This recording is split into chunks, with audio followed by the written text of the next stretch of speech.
the Nightly News Podcast. This is Professor Paul Miller, and I'm so honored to be joined today by one of our new student success coaches, Elijah Tinson. Elijah, welcome to Central Penn College. I know that you've relatively recently joined us, and we're so happy to have you and learn more about you. And not only that, you're also one of the athletic coaches, so we'd like to talk about that as well. Yes, indeed. Yeah, so my name's Elijah Tinson, like previously introduced. Appreciate you for bringing me on the show.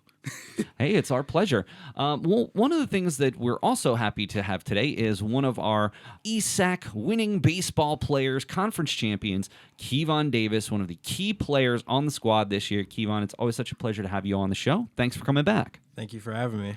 Well, and again, Kevon, we're going to actually have you on later in the podcast to talk to Coach Robert Stern and Dalton Koller as well about that specifically. So we'll hold any of that conversation for then, but we're happy to have you here with Elijah today. Thank you. Well, Elijah, I would love to just learn more about you. I mean, this is really the first official time. I mean, I've seen you in passing before, but this is, the first official time that I've gotten to meet you. So we'd love to hear more about you. How did you end up here at Central Penn College? So I ended up at Central Penn in February. Previously, I was a high school math teacher for the past 3 years. Okay. At a small school, alternative education school out in Lancaster called Phoenix Academy. Things happened, and, I wanted to get a new change of scenery, and here we are. Been, trying to change people's lives and, have some form of way of impact on people, and I felt like a job like this was going to be perfect to do something like that. So, it's really interesting because I'm sure Kevon will tell you the same thing. Is I actually talk about this in class a lot because a lot of students ask me, like, why did you get into this business? Like, why do you do this? And, I always point to one of my professors that I had when I was in college. I'm very open with my students in that I struggled my first year. I almost failed out of college. Yeah, and I was there too. And trust me. and it's common, and that's like why I don't feel bad about saying it, because I was able, like, everybody struggles. Like, very, very, very small percentage of students come in freshman year and just ace it, right? Mm-hmm. College is full of struggle. I mean, Kevon, I'm sure you could even, talk about that to a certain point, if you don't mind sharing about maybe some of the struggles you had when you first started in school. Yeah, one of my first struggles actually was when I was here because it was the accelerated terms, and I wasn't used to it because I was used to a 27-week semester versus 11 weeks. So I had way more homework to do. I had to go to study hall way more consistently. It took about a term to adjust, but after a while, like with teachers helping you and even like the student success teachers helping you, it's very easy to try and get back on track. Yeah, and I think that's certainly valid. I think, but for me specifically, I just, for whatever reason, I did so well in high school, and I think this is a lot of students, right? They do well in high school. They're like, okay, this is just going to be sort of high school too, and that's just not what it is. It's a different set of expectations, the amount of work that you're expected to do, deadlines, things like that. Mm-hmm. But I had a professor who took interest in me. I was struggling in their class. I basically volunteered and got up in front of the class and shared with the class why I was struggling. And basically he asked me to come to his office hours every week. And basically what he did, now in hindsight, I know this, he just taught me how to make a study schedule. Something as simple as, having some accountability in your studies, it made all the difference. And I made the dean's list every term after that term just from making very, very simple tweaks, like making sure I was turning my work in on time and I was doing a good job. That's why I do this. And I still talk to this guy to this day. This was back in 2000. And I still talk to this gentleman, and I always tell him and thank him, and I update him on my progress, like, I'm here because of you. And he always just tells me, it's my job, that kind of stuff, right. Very humble. But that's the way I feel. Like, that's why I do this job, is because I want to be that person to others. And I think that I do. I think that, and you're not going to reach everyone. Everybody's not going to necessarily appreciate my approach.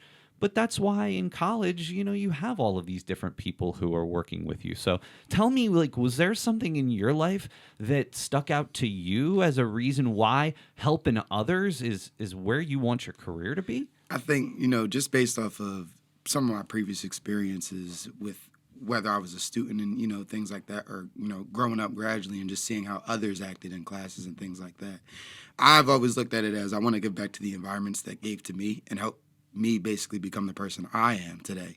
So college, for example, like I said, I was in the same boat first semester. I almost failed out. And I think, what it is for a lot of people, especially when they get their first term in college, it's like high school sometimes gives you some form of structure. And as soon as you take away some of that structure, some people, they're like, oh, I got freedom. I don't know what to do with this now. It's just one of those things where it's like you got to adjust, and some people don't always necessarily understand how to adjust. And for me, I had two professors in college, specifically in my education department in my college, that really, one of which really was like, you got to get it together. Like, it was just flat out, straight up, no sugarcoating about it. It was just like, you have to actually think about why you really want to be here. And she literally was like, this is what you need to do, this is what you need to do, and gave me the structure that I was like, oh, okay, this makes sense. But again, if you don't have that resource or that backbone, it's not necessarily easy to do something like that. So I think part of it for me was that those professors like you had similarly in college that made it easier for me to make that transition. But even when I was like younger, like I said, growing up, I went from going to, my middle school probably wasn't the greatest middle school in the state of New Jersey to then switching over to what was probably one of the top high schools in the state of Pennsylvania. And it's like, okay, I see the difference and I see where my help needs to be given. So that's why when I started teaching where I started teaching at was specifically an inner city area, because I said that's what made me what I was. And I want to give back to those types of people in those types of areas and help them grow so that they got the resources that I didn't have. I think it just goes to show how important our jobs here at Central Penn College, or even just anybody who works in higher education, are. Because we have this ability in very formative years of people's lives to affect them, hopefully positively, right? And maybe that one class period that my professor kind of pulled me aside, at the time, he was probably like, I'm just doing my job. But what he ultimately did was he changed my life, but now I'm also able to change other people's lives. Exactly. So it's almost like he's paying it forward and I'm paying it forward in order to help other people then pay it forward down the line, whether it's to their families or to their, if they work in education or something like that, to future people. And that's what really gets me as I reflect on that experience from like 20 years ago. And of course, when I talk to Dr. Laux, he's like, it was all you, and doesn't take any credit. But if it wasn't for him, I wouldn't be here. And I don't know where I would be. If I would have failed out of school, who knows? Maybe I never would have went back to school. I don't know. And fortunately, that class period happened. But it was just one class period. And I often think, what if I just would have not went to class that day? My life, I don't know how it would have turned out. And it's that kind of impact that a single class period can honestly have. But I don't want to belabor that point. Elijah, how did you end up sort of transitioning from teaching math to becoming a success coach in higher education? Like, was higher education your next goal to move to? I think for me, like I said, I wanted to do something a little different and just so let me just take it back a little bit. So, like, my main goal by the end of my life and everything is I want to be able to say, like, I can go build my own school and things like that. So if I want to build my own school, I got to do different roles and different things that I can kind of help build a skeleton of what a school needs, right? So that's kind of what motivated me to be like, all right, let me take a next step and do something different. When it came to Central Penn to me kind of reminded me of my college, but like 10 years back maybe. Because it's a little bit smaller than my school was. I went to a small college called Wesley College out in Delaware. It wasn't the biggest college, but it definitely, I think we had maybe 1,000 students. So it might have been, 200 more than we have here, somewhere around that. Based off of Central Penn being what it was, I thought, all right, cool, this might be a good experience for me to, go through something like this here and see, what a success coach is at a small college and try and build up. You know what I'm saying? So something like that. So when you say try to figure out what a success coach was or is, why don't you lay it on us? What do you do as your position as a success coach? So basically, I personally like to describe a success coach as like a student's cheerleader, right? Basically, we're the person that is supposed to be there for them to come talk to. If they have any issues, say with the class, say with, just life, right? Like you said, you had a professor that helped you set out a whole study schedule, right? Like, I think when I first started here, I literally basically did something similar with the student where, I'm like, look, let me know what times you work. Let me know, what things you have going on here. And we laid out a whole week schedule of like what he can do on a weekly basis to figure out, how can I succeed and still do everything I want to do outside of that. So we're a big part of that. You also get some annoying emails and things like that about like, oh, if you've missed 7 days of classes, you need to go to class. Or if you miss 14 days, hello. Like things like that. And, like I said, it's annoying with the quotations around it. But it's part of my job. I got to make sure that you're doing what you're supposed to because last I checked, you're paying to go here. So we got to do what's best. So you're like you're hopefully a piece of accountability for a student where you can kind of keep them on their toes so they don't sort of fly under the radar. Yeah. And then like, again, so like, let's say a student, is going, because everybody deals with tough times, Sure. right? So let's say a student needs to, figure out what their best option is, whether it be withdrawing from a class, whether it be a leave of absence, things like that. We kind of help them decide what would be the best bet for them. Right. And trying to, make sure that they make the right decision for themselves, that they're like, all right, I feel good about this type of thing. So Now, Kevon, one of the reasons I really wanted to have you on today, especially with this particular topic, you're an athlete.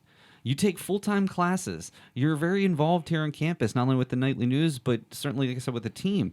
How do you, maybe, let's start here and then I'll have a follow-up question. How do you put your schedule together that allows you to not only do all those things, but continue to remain successful in your courses? Well, first, thankfully, I had a brother and a dad that played college sports, so they kind of helped me design my schedule out. So usually what I like to do is wake up early, get a little bit of homework done, go back to sleep, wake up, usually like go to the gym, work out, whatever I can do for baseball. And then I have all my classes practice. And then for the rest of the day, I like to get like 2 to 3 hours of rest period and then get back to studying homework because, like I said, during the season, like a 40-game season, you're going to get behind on homework when you have 4 games a week or sometimes even 5. But what I like to do is I go to the study hall and I also have a friend there named Hassan, and he helps me out, like also planning out my schedule and making sure I get like maybe 2 assignments a day or sometimes maybe 3 if it's a short one. But just knowing your resources and like having other people that have been in that same situation as you also helped me out. Yeah, and I mean, that's what's really interesting about me working with you is that I know, let's just put it this way. Our baseball, this is back to what you were saying earlier about the quarter schedule. Our schedule is over 2 terms for you, for the baseball schedule, so that the season starts in the winter and concludes in the spring. Of course, even this year, you had sort of playoff games as well, like games that you didn't even know that you were going to be playing. I mean, maybe, of course, in your mind, you knew you were going to make the title game, but you didn't know when it was. You couldn't really plan on that until the week of. So that's what's even more unique about Central Penn's schedule. And the same can be said with basketball. Same can be said with a lot of other sports. Yeah. Soccer spans 2 terms. Baseball spans 2 terms. So it's not even just 1 term that's being affected. It's essentially 2. And really finals of the winter term is when your season is kicking off. So tell me, like, how did you get through the end of last term successfully being in the middle of baseball season?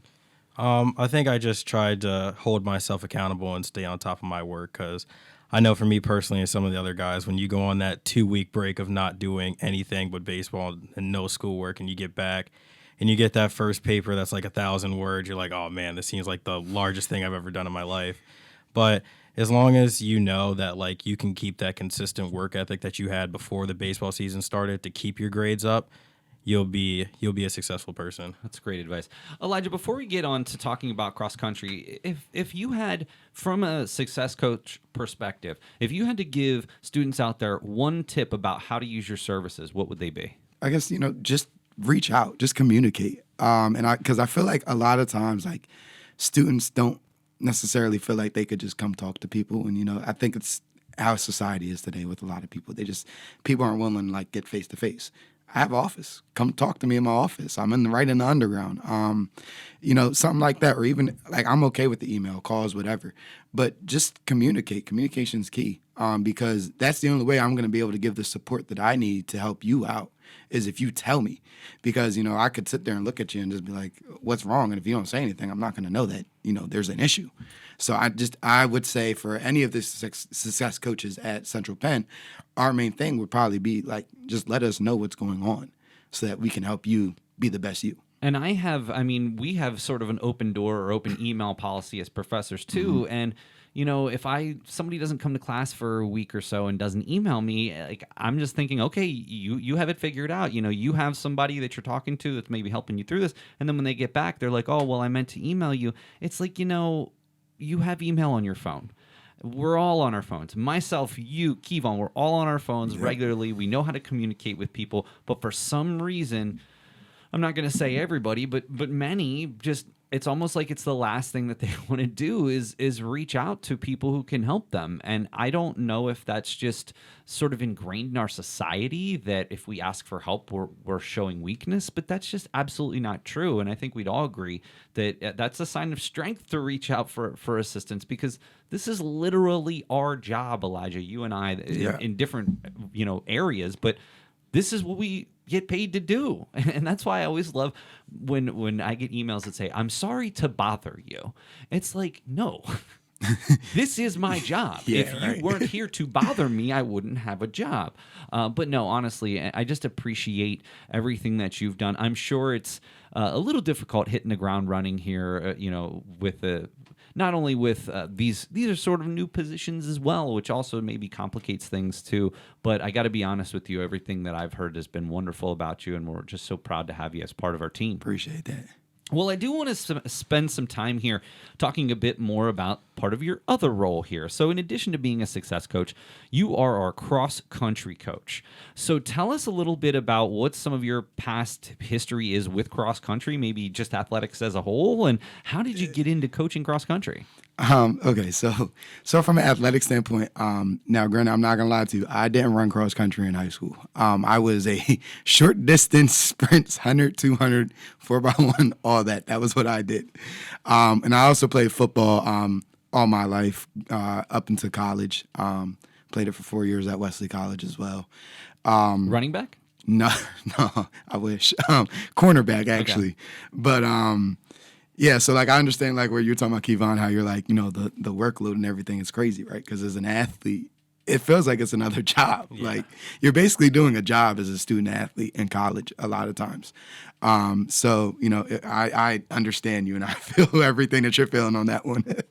But yeah, so growing up, that's what I did. I played football, and then again, like I said, I ran track in high school, so that was kind of my introduction to overall just in general running. In terms of cross country, like for me, I do coach outside of cross country. I am a 7-on-7 travel football coach as well. So I just love coaching. Like I again, like it's similar. The success coach role kind of helps because it literally has the term coach in it, where it's like I'm coaching. I'm doing what I love because again, I can uplift people. I can build people. And my thing, especially with the cross country program coming in now, is I've always been a big proponent of sports helps people become the better them.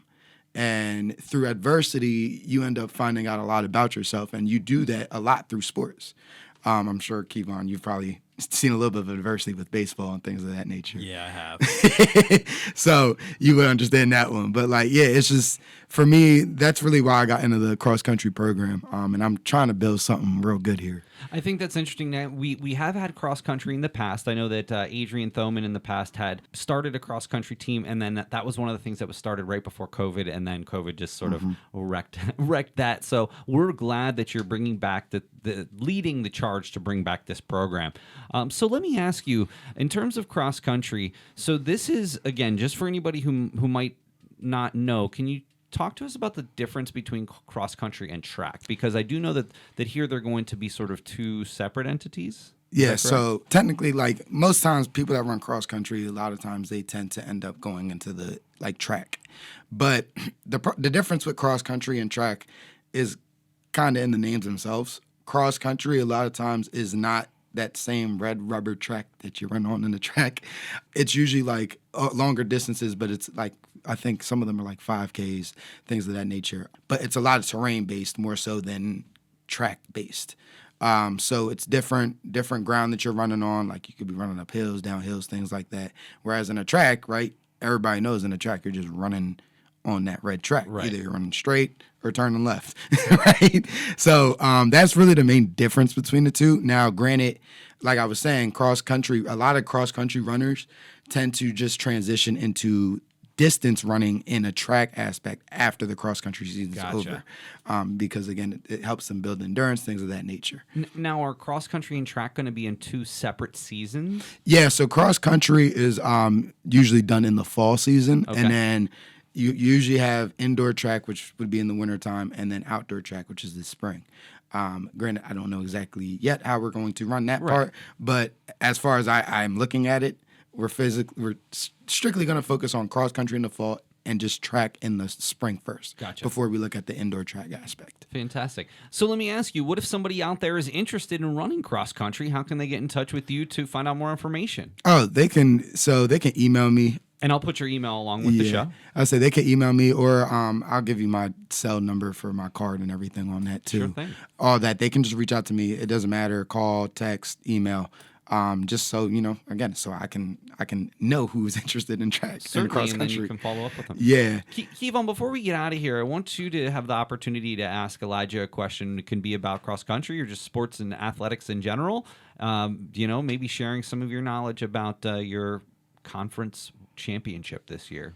So I actually do have a question for you. So when you're going through the recruiting process, what do you look for in a kid? Is it like their work ethic, their grades, or are they coachable, or is it something about them that catches your eye? What's the part of the recruiting process for you? Well, so I feel like the first aspect of it is the coachability part, right? If you're not necessarily coachable, you're not going to be the easiest to work with. And some people, they're very hard-headed, and that's okay. But as long as you're willing to work with me, and again, like the work ethic aspect, you're willing to put the work in, that's all I care about. At the end of the day, we might be a small college here, right? We're going to put in the work regardless, and we're going to try and get a chip at the end of the day, right? So I'm more worried about how, I guess, that student athlete that is coming in, how I can help them become the best them. And if they're going to be willing to be a part of the traditions that we are trying to build here at Central Penn. This is a long haul, not a short-term thing, right? So we got to work towards that. When it comes to the grade aspect, again, we have the resources here to help a lot. Let's say you are a struggling student in high school, right? We have those resources here to help you succeed. And that's the good part about being the success coach here, on top of being the cross-country coach, because I'm going to be on you twofold, because I'm going to be on you on the track / cross-country aspect and as a success coach. So it does help in a whole aspect of it. So.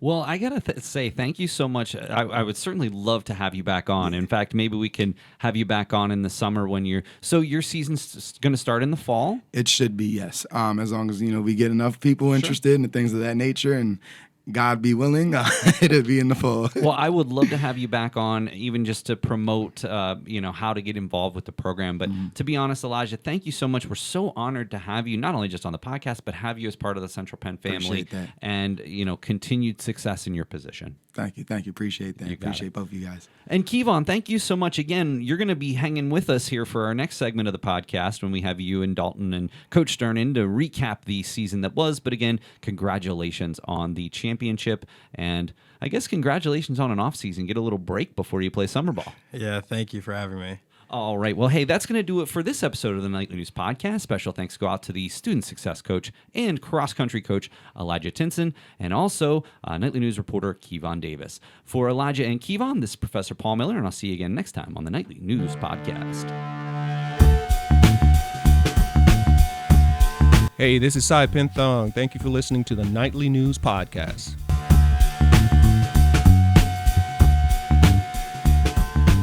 Welcome, everybody, to the Nightly News Podcast. This is Professor Paul Miller, and I'm so honored to be joined by some of my favorite people in the world. First, we're going to start off by welcoming the Eastern State Athletic Conference Coach of the Year, Coach Robert Stern. Coach Stern, welcome back to the podcast. Hey, thank you, Mr. Miller. It's certainly my pleasure. We're going to sort of unwrap the season as it ended recently with a huge victory at Bucks County Community College.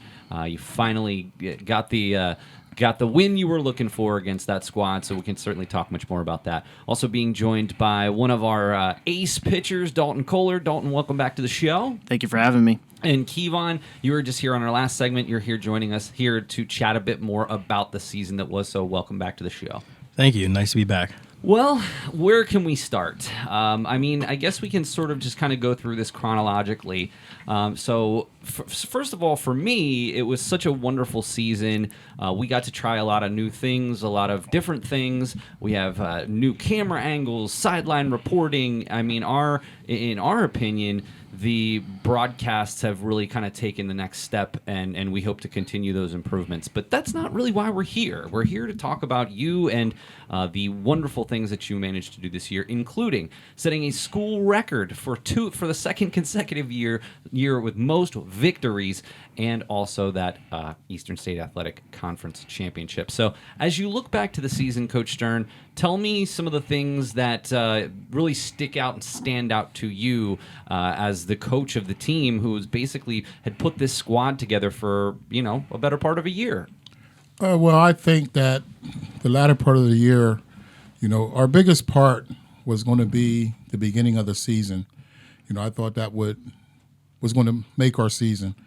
We started off like 0-4, 1-5, and then we was like 4-10. 4-10 could have easily been 8-6. If we could have been 8-6, that would have made our 11-game win streak towards the end of the season a really huge part of trying to make it to the Small College World Series, and that's what we were shooting for. But we just didn't gel early enough. Yeah, I mean, and so early in the season, did lose the first 5 games. Then you followed it up with a 3-game winning streak, and then fortunately dropped 3 more in a row. So you were in sort of a tough spot there, sitting there on March 28th at 4-10. But then you went on to win 3 of your next 4, and then, as you mentioned later on, starting April 11th, started that 11-game winning streak, which is also a school record. So again, I don't want to. We'll get to the positive things. I mean, what was it about those first 5 games that just maybe didn't go your way? Well, like I said, we just didn't gel. I'll put it to you like this, to be honest. I think we had a little, some problem childs on the team, which included some freshmen that thought that they should have been playing instead of accepting their roles. And we just didn't have that vibe on the bench like we had last year. So it actually took us a while to get that vibe, for everybody to come together to know what their roles was. And once we figured that out, then that's when things started to happen. Basically, what's really interesting about the college baseball season is that it started February 18th in 2 contests against Hood College. What is it like basically running out against a obviously formidable opponent without really having a whole lot of maybe practice time with the team, or just maybe not having any game action going into that contest? Well, it really doesn't matter because baseball is still baseball. You know what I mean? And I knew Hood is a good D3 program, and I scheduled the game for reasons. You want to play some tough opponents early in the season. You know what I mean? And that will tell you where you should be during your latter part of the season. And it's not like that they really kicked our butts. We just didn't play well. We lost like 11-something the first game, and then we only lost 5-2 the second game, and we was in that game, But the first game, I didn't start 2 starters because they missed the bus, So I was trying to, throw, some discipline issues out there and all that. But all the games that the teams that we played, we can play with anybody. It's just the thing of putting it all together. Absolutely. So Dalton, as a returning player and last year's Cy Young Award winner, what would you say about those first couple of games that may have change things or change the perception of the team that ultimately led to this? And that's what I'm saying. I don't want to belabor these first 5 games, but to Coach Stern's point, maybe that was part of the reason that changed things down the road. Yeah, I mean, first couple games definitely didn't get off to the start we would have hoped for. I mean, obviously that first game absolutely getting blown out. There's no sugarcoating it. Got blown out. Second game, we had a little bit of a better game, but even still, I mean, the bats weren't there. The defense wasn't the greatest. And then going to Montgomery County, we were a lot more confident, and the bats were just absolutely not there whatsoever. Got shut out both games, outscored 15-0. I mean, I think a big part of it was, again, like Coach Stern mentioned, there was a lot of butting heads. People weren't really, getting together. It obviously showed on the field with we would get people on base, but we couldn't get them in, and that was a big problem. I think once we started to get around each other more, started to play with each other more, and then eventually down the road we eventually started getting more runs across. And I think I think it just took that one win against Dundalk, and once we knew, okay, we can win ball games, we can hang with these teams that we're losing to, and we really should be winning these games. Then when we started to get on a roll. Kevon, one of the things that Coach Stern talked about is the number of freshmen from the beginning of the season roster. I believe 21 freshmen were on that opening day roster. Tell me, again, as a returning player and frankly, as somebody that is looked to as a leader, what impact did that have early in the season, and what impact did that have later in the season?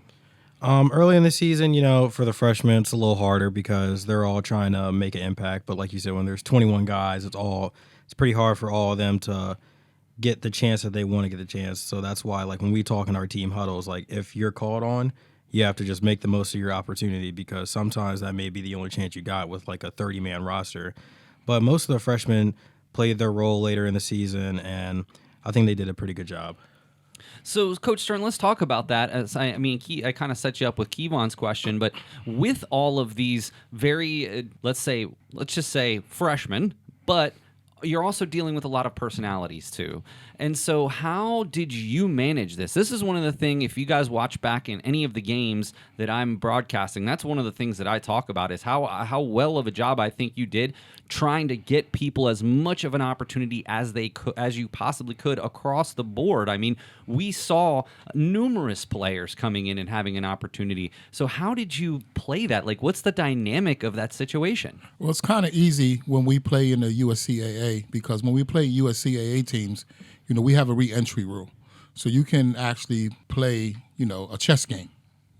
That's how I'm going to put it. You can actually play a chess game, put this guy in for 2 innings, then take him out, put your starter back in. So, certain guys I knew that were going to play certain days. I knew certain guys weren't going to play. And there were guys that knew they weren't going to play as we got more into the season. When we went to Virginia, what I did, we were supposed to play Christendom in a doubleheader. So we found a high school field to practice at. And it was probably one of the best practices we had, because we were in Virginia. We didn't have anything to do. So what I did is I put a first team on defense, I put a second team on defense, and then the leftover guys were third team defense. So now guys understood where they were once we did that.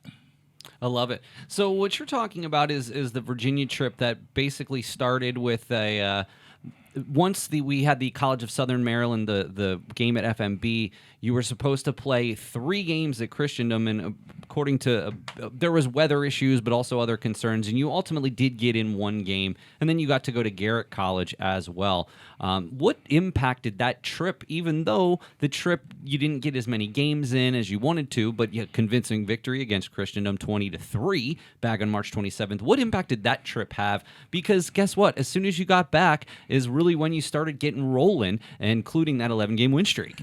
Because guys got a chance to come together. Like, I roomed people who didn't normally talk to each other on the bench, didn't do it for each other in practice. So what I did is, like, Kevon and Blake are roommates in that house here. They didn't room together on the trip. They roomed with someone else. So that was an opportunity to talk to someone that you didn't normally talk to. And then one day we didn't have a game, we end up going to a cave down in Virginia, and that kind of split the groups up also. So you had to spend an hour in a cave with your teammates. So, we got to gel as people instead of baseball players. And that was a huge, huge part. Well, let's move into starting back at FMB. So, Dalton, I want to ask you, obviously you got to play last year at FMB Field and remarkable records at FMB Field the last 2 years and really all of your home games. What does it mean to you when you get to take the mound for a game at FMB Field? I think I mentioned it when we had this podcast last year, and I mean, it's just absolutely amazing to play on a field where I know I've seen I haven't personally, I didn't grow up in this area, but I know so many legends of this sport played on that field. And even still, there's a couple times now I've been to a couple Senators games, and just the games we played to. Obviously, you have to mention community night with the amount of people that come out. It's almost like a minor league game with how many people are there. It's just absolutely incredible. And you know that when you're out there on the mound, you're basically controlling the pace of that game on such a great feel and a great atmosphere. It's really a cool experience. And Kevon, before we start getting into really when the season started turning around in that 11-game winning streak, tell me a little bit more about, to Coach Stern's point, we've talked about this before, about how coming back for your second year is really you're sort of a de facto leader on that team, especially with a group of 21 people. How did your role, both you and Dalton, how did your roles change this year with the number of new players on the team? Kind of going back to my first year, when you have like the leaders that graduated, like Colby Edwards, and this year you have Ryan Stevens, Alex Loja, learning from those three guys and learning how to like control practices, or like if someone's getting out of control, like, hey, pull them to the side, just let them do their thing and then pull them back, and just regrouping the team. Just learning from those type of guys and applying that to the team we have this year, because with more freshmen, there's going to be a little bit more emotions. They might fight with each other because one might think that they're doing better than the other and they deserve more time. But just learning from those guys and telling them, hey, it's all right, because not everybody's going to play your first year. It's not guaranteed. That's what college is for. But I think they learned throughout the year, like, as long as they work hard and they're a good person, then they would play more on the team. And the guys that played the most was the guys that would always come to practice, always work hard, were always uplifting. And the guys that didn't play as much it's because they would goof around a lot. And then when their opportunity did come, they didn't make the best of it. Well, and I think that's a really interesting point. So, Coach, you're obviously one of these people who really likes to benefit and reward the people who have been in the program for a while or who are leaders even off the field. And Kevon just mentioned Ryan Stevens. While Ryan, I'm positive, would admit that he struggled at the plate this season, why did you stick with him through thick and thin throughout this season, represented in fourth in the team in at-bats this season? Because Ryan's my guy. Just to be honest with you, he was going to play center field. He wasn't going to come off the field. He's been with me for 4 years, and he earned that. He's been a team player since he's been here. If you would sit him, he would say, I understand, I don't care, let the next guy play. Ryan has been a fabulous teammate, person, friend since he's been here, and he just deserved that. But I think that speaks to the whole entire point that everybody here is talking about with some of the freshmen. Like, can't they see, hey, this is a guy, we're going to stick with him. He's a leader on this team. He's earned what he's gotten. And everybody else is frustrated sometimes with the playing time that they get. But don't they see the example of what you're willing to do for a player that sticks with you and you're going to give him every opportunity to succeed in their later years? Right. And that was even said. I even talk about that. This is, your character will get you playing time. You don't have to be the greatest ball player in the world to be a good college ball player. Your character can make you a good ball player.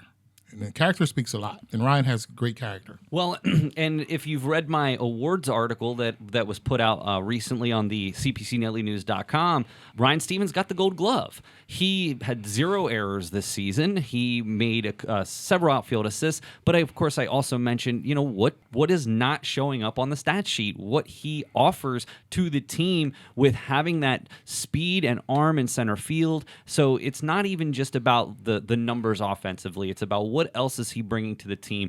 The cohesion, the gel that you're talking about is so important. Speaking of gel, I was so lucky, we all were, to get to meet Steve Jeltz when he was here on campus. I understand, so he's a former Philadelphia Philly and Baltimore Orioles shortstop.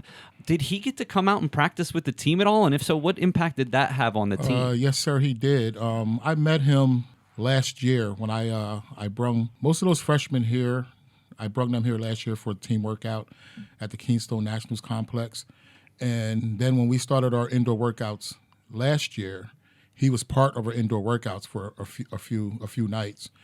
And then he asked could he come with our team and practice during the when we got outside over at Adam Rickey. And he and Mike Liebel Jr. came over, and it probably was the best practice we ever had because he would just like talk and drill and talk and drill. And he would, like, if you messed up, he was like, hey, do this again. I know you can do it.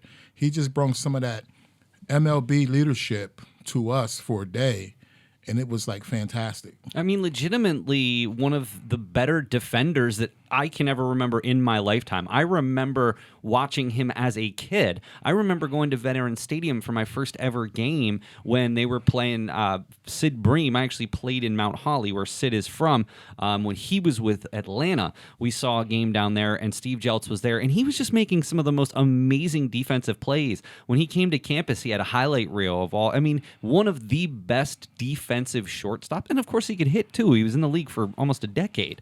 So, I mean, Dalton, what did it mean to you? I mean, I know that maybe you probably weren't familiar with him prior to this, but now that you got to know him and really know what he was all about, what impact did that have on you as a college player? Well, like you said, I met him the same time when he showed up to some of our winter workouts, and he took us through the stretches that he went through when he was in spring training. And I kind of knew about him a very vague little bit because, again, I am a Phillies fan, and my dad, I kind of mentioned to him, he was like, hey, do you know this guy, Steve Jones? I was like, oh, yeah, I remember him like watching when I was growing up. So, I mean, I got, watched some of his highlight tapes on YouTube after I met him. I knew who he was. And then just like Coach Stern mentioned, when he came to those practices, not even just to show us the stretching last year in the winter workouts, but when he came to those, I believe it was 2 practices this year at Adam Brickey and also Mike Leawood Jr., those were easily the most organized and well-run practices, not even just here, that I can honestly remember my entire life. And getting to know Steve Jeltz when he came here for that little conference he had, it's just so great getting to learn from someone who's such a student of the game, and he's been around the game for so long, he knows so much, so the in and outs and everything about it is just really cool to learn from someone like that. Kevon, as an infielder, what did you take away from your experience with him? It was really a life-changing experience because we would go through certain drills, and after a while, he'd be like, all right, I want you to get uncomfortable a little bit. And he would make us do like some turns and like some like angles that you probably wouldn't take on a normal ball. But during the game, you've seen throughout the season, like those drills that we worked on actually ended up helping us. And just having him there and just mentoring us and telling us like, it's okay to mess up at practice. That's what we're here for. He was like, do you think I was perfect in the major leagues at every practice? Like, no, he missed some ground balls, but it was the repetition that he got and the teaching that he got from the older guys when he was there that made him a better player. Awesome. And I was so glad to get to meet him, and I got to talk to him. He did come down for, as Dalton referenced, he came down for a speaker series that we did, and super inspirational and really awesome to get to meet. And I got to hang out with him for like 15, 20 minutes afterwards. I was kind of, I told him I had a lot of memories of him and the old Phillies team. Well, let's move forward. And this 11-game winning streak that we continue to refer to started all the way back on April 11th. Coach Stern, you didn't lose another game until the 27th of April, including wins at Penn State Brandywine, Williamson Trade, Christendom, Penn State Scranton, Penn State Wilkes-Barre, and the College of Southern Maryland. So what was it about? So one small caveat I want to put in there. The team won 3 of 4. Williamson Trade did lose 1-9-8 to Penn State York in the net back on April 4th, and then won 6-1. You then went to Bucks County and lost 2 games on April 7th, rather convincingly. In fact, 10-run rule in both of those games, and then you came back, dropped 1 at Penn State York, and then 11 straight. So what was it about those games against Bucks County the first time around? Were those the catalyst to this winning streak? I wouldn't say that it was. We just couldn't get the monkey off our back against those guys. We know they hit the ball well, and I think it was in our guys' minds that we can't beat those guys. I just think it was a mind game with those. But we just turned the page with those guys after that game. We just turned the page and didn't look back. Like what we did when we went to Penn State York, we had lost the first game. And then I went out and we just had a little speech, you know what I mean? I said, we got to go from here. And what we did is we just took it 1 inning, 1 game at a time. And that's what I told our guys. Let's just win an inning. Win the next inning, then we'll win the game. Then once we start doing that, then I get on the bus. I said, we're just going for 2 wins, nothing else. We just took 1 series at a time. Everybody fed into it, and that's what happened. We just got on a roll as a team, and man, we just got blessed with playing good baseball at the right time. And you, again, you also had that unbelievable community night, April 21st, just from your opinion. I know you've coached in lots of big games before. I know you've coached at FMB Field before.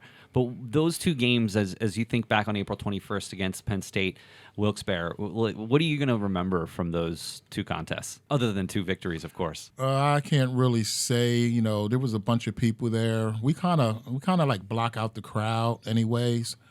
But we just wanted to win 2 games. That's, our goal was to just win 2 games. It didn't matter who was playing. I know guys want to play at FNB. They want to do this, they want to do that. But at the same time, it's a team game, and we just wanted to win. Well, let's move forward, and I just want to get everybody's opinions about the Eastern State Athletic Conference Championship game. So to your point, if I remember correctly, 0-6 last year against Bucks County, lost the first 2 again this season. Unfortunately, the last game of the season due to basically a week straight of bad weather. I mean, that week leading in, it literally rained for like 7 consecutive days. So unfortunately, that final game didn't get to be played here. But you went to Bucks County, and you finally got that win in the biggest game of them all, 5-4 in that first contest. What was the keys to victory in that game? The week before the game, leading up the practices that we had before we even went to the game. I think it was some of the best 2 practices at FNB Field that we had all year. We couldn't play, so Tim let us come use the bullpen, use the outfield, and use the batting cage for 2 days. So we took advantage of that. We took advantage of talking with each other, saying how we need to win this game on that Saturday. So Dalton, tell me a little bit about your perspective from that Eastern State Athletic Championship game.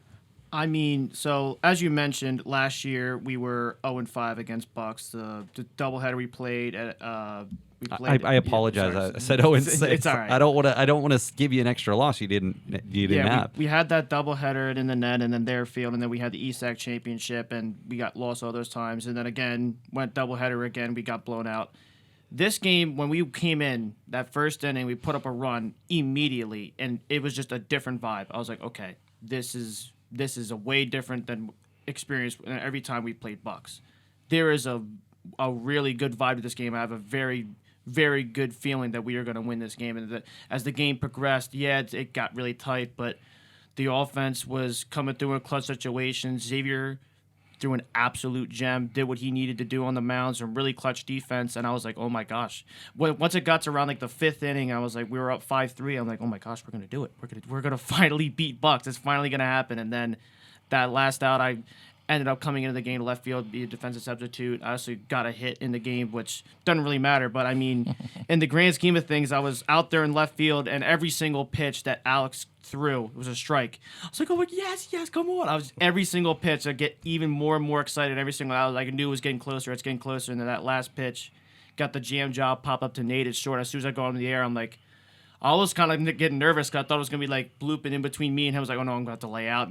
But I saw it. I was like, okay, Nate's under it. He's got it. And then it was just immediate chaos. I see everyone pouring out of the dugout, a huge dog pile, like in between home plate and the mound. I'm running in from left field. I just throw my glove. It was pure elation. And that game was easily one of the coolest experiences I had in my life. Kevon, tell me your impressions from that game. So I think mine goes back towards like the 11 win streak where it first started, because from there all the way till then, that was like the best defense I've seen that we've played all year. Throughout that stretch, maybe we've only had like 2 or 3 errors, but the defense was just really clean. And when we went to Southern Maryland and we beat Southern Maryland, I think that was the note where I was like, all right, we can beat these guys. If we're beating a really good JUCO school, then we can get them.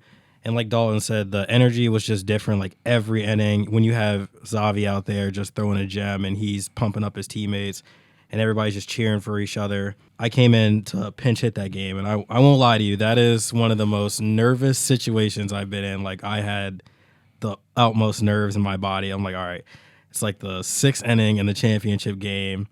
We're tied up, and then I thankfully come through, hit a double to get my guy to third, and then it ends up being a RBI. It's really just about trust. When you can trust, like, Alex and Nate, Boyer, Owen, and just like your defense, your 9 out there to just carry you through the game and just trusting them.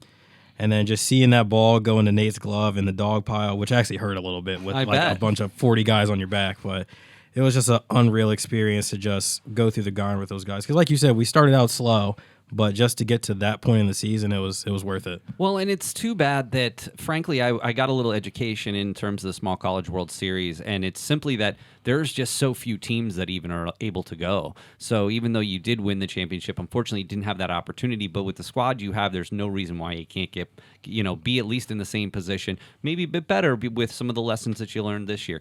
But Coach, I have just two more questions here for you, and one is you were awarded Coach of the Year for the ESAC conference. What does that honor mean to you? I know that the record means most to you because I know you well, but honestly, what does that mean to you? To be honest with you, I give it to my guys, because they worked hard for it. Fair enough.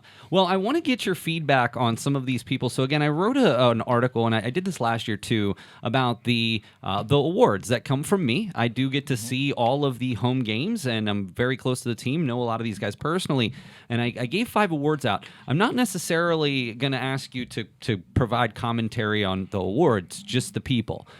So the first award was the Gold Glove Award for the Best Defensive Player, which I mentioned previously, Ryan Stevens. Tell me a little bit more about your thoughts about Ryan, but also his defense. Well, I put Ryan in center field this year because I didn't really have a true center fielder this year, but I knew with Ryan being 6'3", 6'4", he's not the greatest, the fastest runner in the world, but he reads the ball really good. He gets good jumps, and he can track down a fly ball.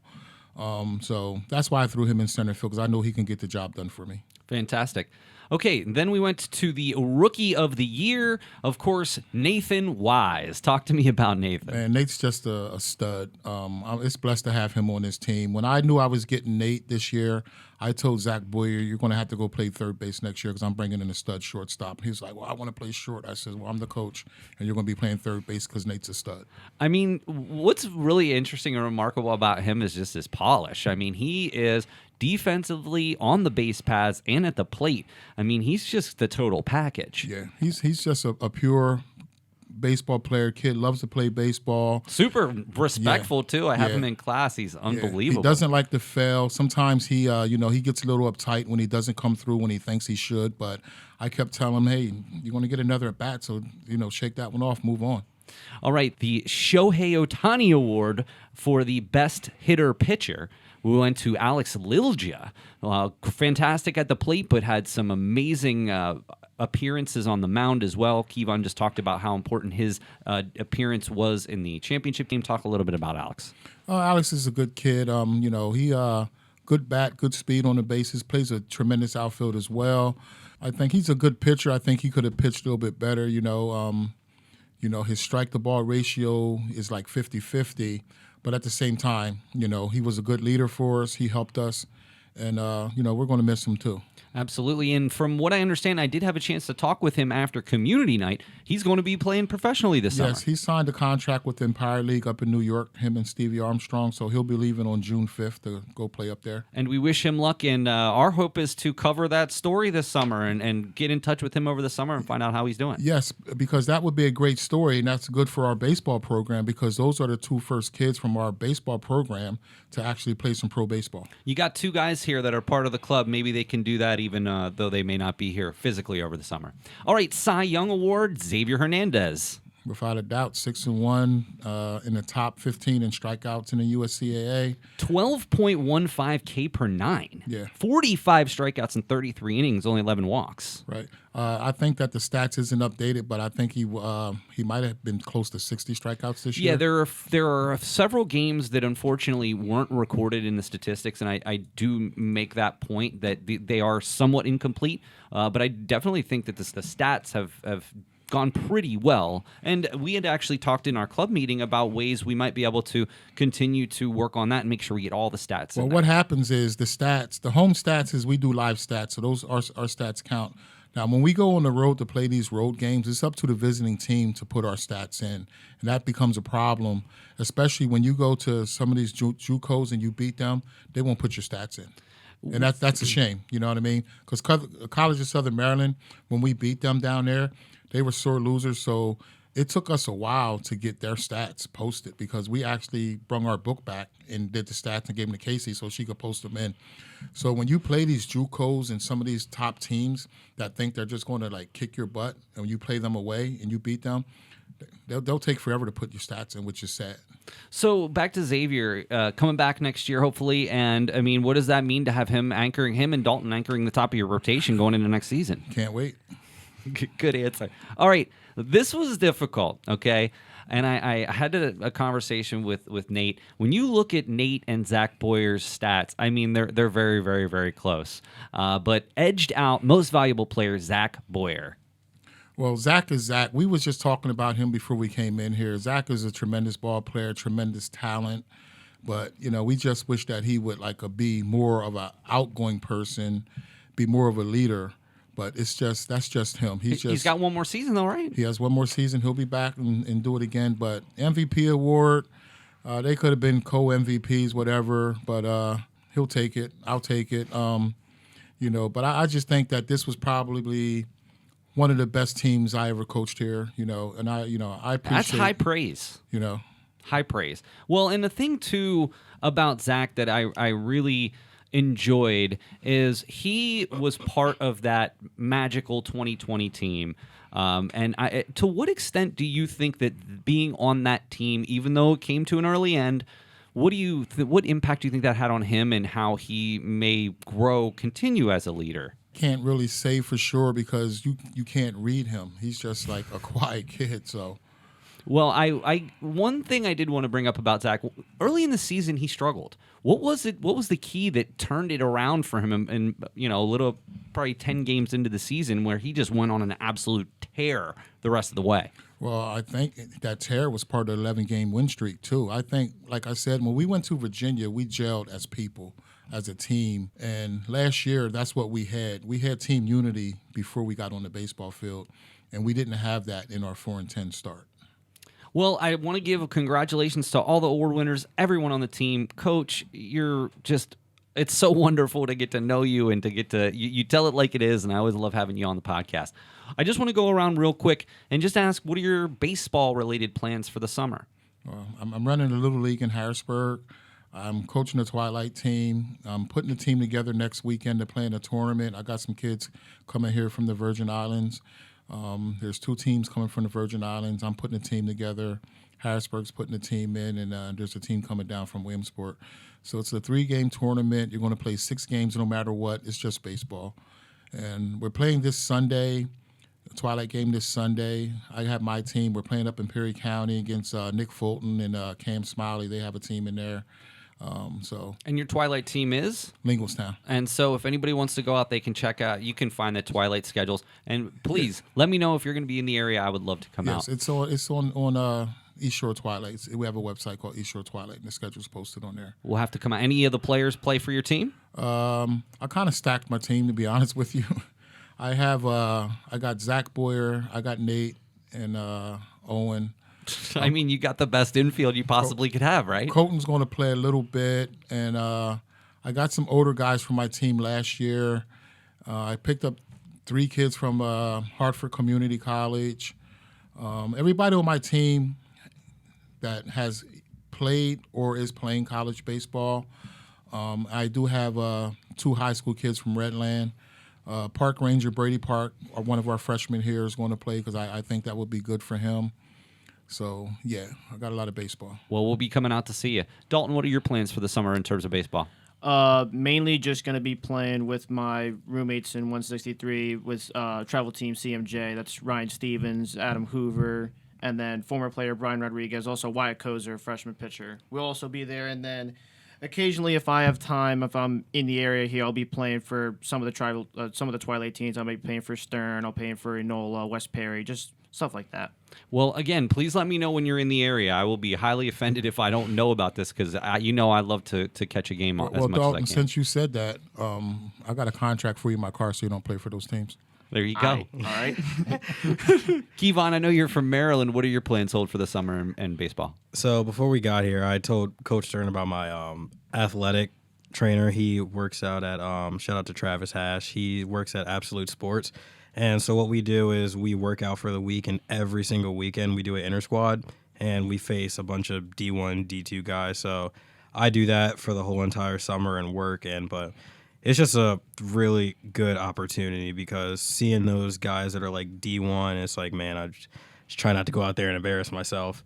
And it's really just a statement too, because some of them, like, I'll like tell them where I'm schooling, they're like, oh, well, I've never heard of that. I'm like, well, I guess they'll find out today. So Absolutely. Well, gentlemen, I can't tell you how proud I am of not only just getting to watch you, but getting to literally be sort of an honorary member of the team. I hope I'm not going too far by saying that. It really means so much to me. I hope that it comes across, and maybe especially to you, Coach, but to the gentlemen, I mean, I talk about it all the time, how this is my dream, and I get to live out a part of my dream by getting to call these games. But not only that, to get to see you win. It's just, I'm at a loss for words. So all I can say otherwise is congratulations. Here is to an unbelievable season. But as I'm sure you'll say, the work's just beginning because next year's right around the corner. Right around the corner. Just for the record, we were 10-2 at FMB this year. Which is incredible. You know, Let's get some more home games next year. That's what we're trying to do. I talked to Kevon yesterday. Was at the game. I talked to Kevon, who's the president of the Senators. So when their schedule comes out, they'll let us know, and then we'll see what we can schedule. Hey, you know I will be at every single game. So I'm very, very much looking forward to it. Again, Coach, congratulations. Hey, before we came in, I told Kevon I had a question for him, so I know he's probably eager for me to ask him that question now, right? yeah. Are you going to take your COVID year and not graduate next year? Oof. You know, I might actually, because the way that my schedule is going towards, I still have a lot of classes to take, including my summer classes, and I still have my internship and my like community service hours to do. So most likely I won't be done till probably like 2025 of like the spring. We'll figure that out. I work with these gentlemen to make sure that they keep on track. So whatever he ultimately decides is where we'll be. And Dalton, Kevon, again, thank you so much. I just appreciate all of your hard work. Not only the hard work that you do on the field, but the hard work that you do off the field. Coach, as you know, they're producers of Knights basketball. Dalton's the secretary of the club. Kevon is one of the most active members. So not only are they involved with athletics, they're also involved with our student news organization, which it just means so much to me. I couldn't do what I do without these guys. It's just, that's all there is to it. They stepped up. They were producers of the basketball not 3 weeks after they stepped on campus. And since then, they've done nothing but continue to mature and keep them better at their craft. So I give them nothing but credit. And I think you're a part of that. So Cool, appreciate it. So thank you two gentlemen. It means the world to me that I get this opportunity to work with you. Thank you for the kind words. Thank you. And before we go, I told y'all on the last podcast for the preview we had that it was the revenge tour and that we were going to get a championship. And I came back and, well, look where we are. Rings. Yeah, and remember I called it last year. It's just a year later. I did say we was going to win it last year, but it's just a year later. It's all good. So we, when we talked earlier, the season, I said that we had some unfinished business. So now the business is finished. Until next year. Until next year. Well, gentlemen, thank you all so much for your time today. As always, it's just been my absolute pleasure to get to have you all on to decompress about the season. I hope you enjoy some summer ball, and I hope I get to come out and see all of you play this summer. I'm looking forward to it. So, well, that's going to do it for this episode of the Nightly News Podcast. Special thanks to ESAC Coach of the Year, Coach Robert Stern. Coach Stern, thank you for being here. Thank you. And Dalton, it's just such a pleasure. Always get to see you quite frequently, but it's always fun to get to see you and talk baseball. It's always a pleasure whenever I can do this. And Kevon as well. I appreciate you, the call back to the opening of the podcast way back in March. No, it might have even been in February when we had you on to talk about the season. You definitely followed through with your prediction. All right. Thank you, guys. And we'll be back again for this. All right. Well, that's going to do it for this episode of the Nightly News Podcast. Special thanks to Coach Stern, Dalton, Koller, and Kevon Davis. This is Professor Paul Miller, and I'll see you again next time on the Nightly News Podcast.